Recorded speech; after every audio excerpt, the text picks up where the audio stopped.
Let's be honest, the desire for closure is the desire for control. Sometimes closure just means no.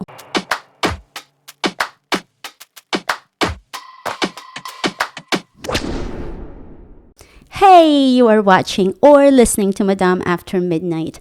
I'm Madame Donut, your host. If you're new here, welcome. If you're returning, welcome back. This space is for late night thinkers, creatives, or for those of us who are trying to find peace in a world that won't stop spinning. This is the space where we talk about life and its many pursuits of sustainable happiness. Tonight's episode is titled No is a full sentence. You don't owe anyone an explanation. Let's get right into it. I used to think I had to explain everything. Every decision, every boundary, every change in my life.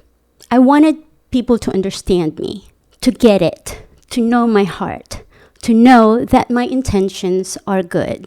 But here's what I've learned. Not everybody will get it. Not because you're unclear, not because you owe them more context, but because they've already decided who you are and what they need you to be. And anything outside of that picture, they're just not open to it. You ever notice how we crave that one last conversation, that closure? We think, maybe if I could just explain better, maybe I need to clarify things, maybe it will end clean. But the truth is, closure is not something somebody else will give you. Closure is something you choose for yourself. And sometimes, closure just means no. That's it. Period. No explanation, no follow-up, no justifying your feelings, your healing, or your right to peace. Let me give you a real example. This one's really quite personal. I thought thrice, 4 times, if I should mention it here. If you've been following me for a while, you probably noticed that I don't share much personal stuff on social media. I'm really quite careful with what I share out there. I know the difference between authenticity and oversharing. But in this case, I think I just feel a little bit braver in being more vulnerable. I've received messages from some of you who thank me for sharing my journey, that I inspire them or help them keep going, or that I talk about things that they needed to hear, because I'm not really that unique when it comes to dealing with life's ups and downs. And I thought perhaps that's one of the reasons why I'm here on this platform. It's to be open.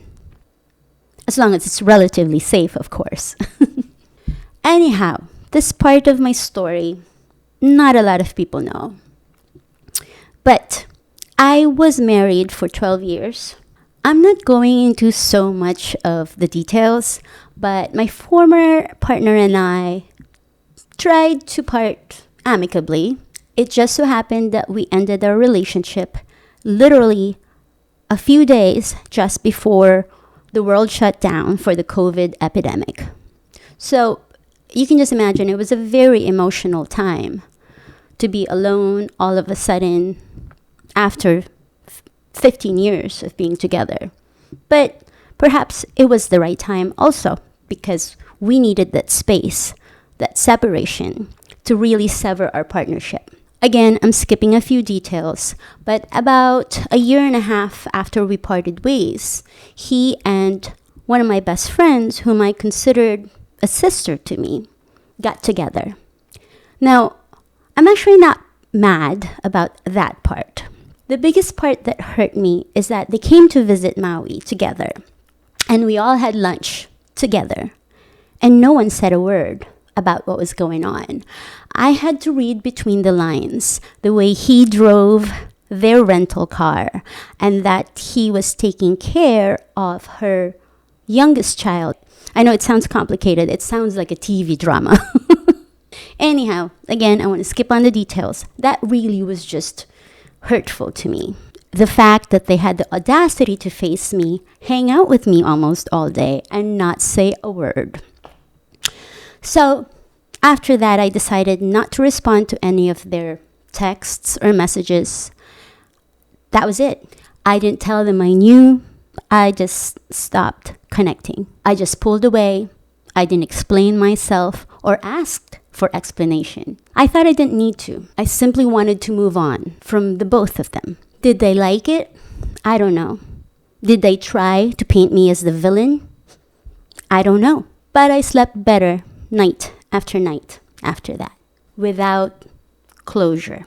Because let's be honest, the desire for closure is the desire for control. We want to wrap it all up neatly.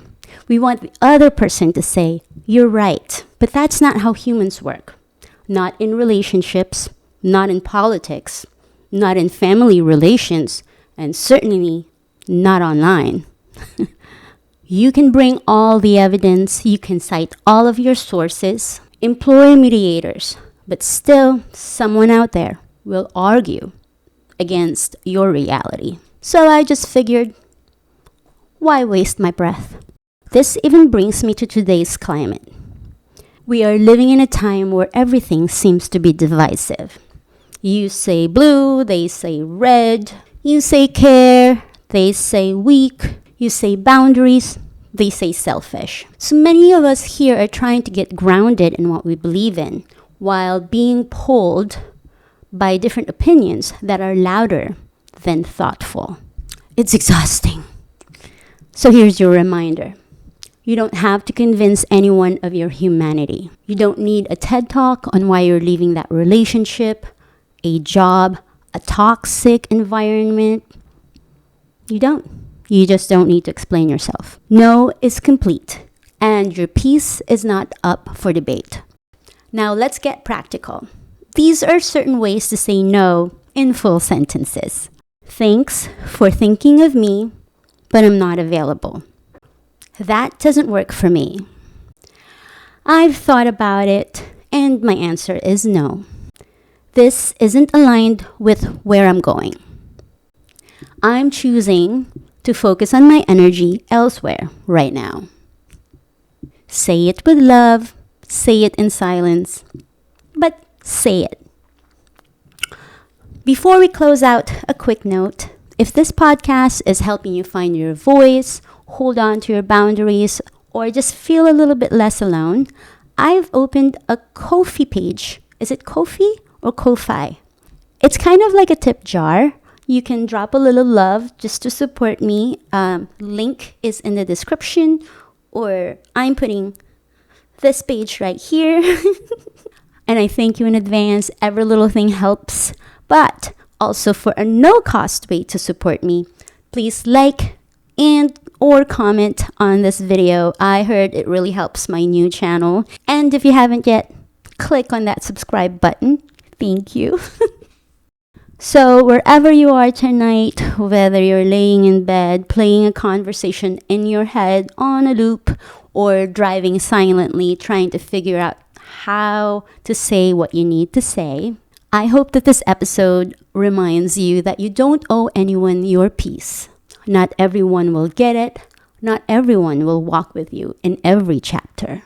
But you still get to write that story.